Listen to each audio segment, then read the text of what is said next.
यह कहानी है एक छोटे से गांव रामपुर के एक लड़के की जिसका नाम था अर्जुन।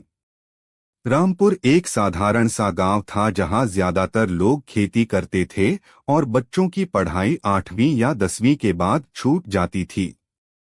लेकिन अर्जुन कुछ अलग था। उसकी आंखों में एक चमक थी, एक जिद थी बड़ा बनने की, कुछ कर दिखाने की। अर्जुन के पिता एक किसान थे और आर्थिक हालत बहुत अच्छी नहीं थी। गांव में लोग अक्सर कहते थे, बेटा जितनी पढ़ाई कर ली है बहुत है, अब खेत में हाथ बंटाओ।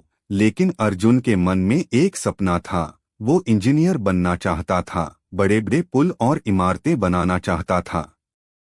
एक दिन स्कूल के प्रिंसिपल ने पूछा, अर्जुन तुम्हारा सपना क्या है? अर्जुन ने जवाब दिया, सर मैं ऐसा इंजीनियर बनना चाहता हूं जो देश के लिए कुछ बड़ा बनाए।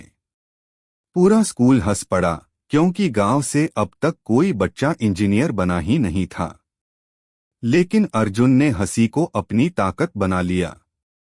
वह रोज सुबह 4 बजे उठता, खेतों में काम करता और फिर स्कूल जाता।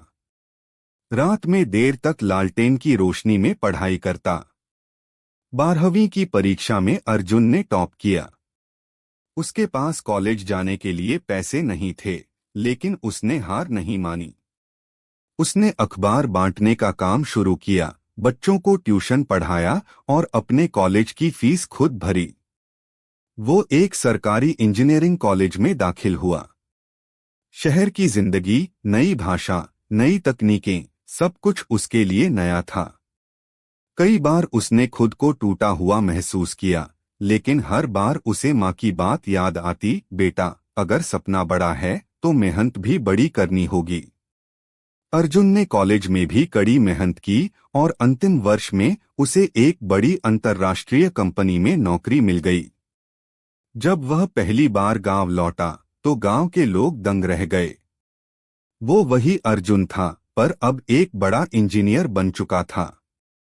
कुछ साल बाद अर्जुन ने अपने गांव में एक स्कूल खुलवाया जहां बच्चों को आधुनिक शिक्षा दी जाती थी।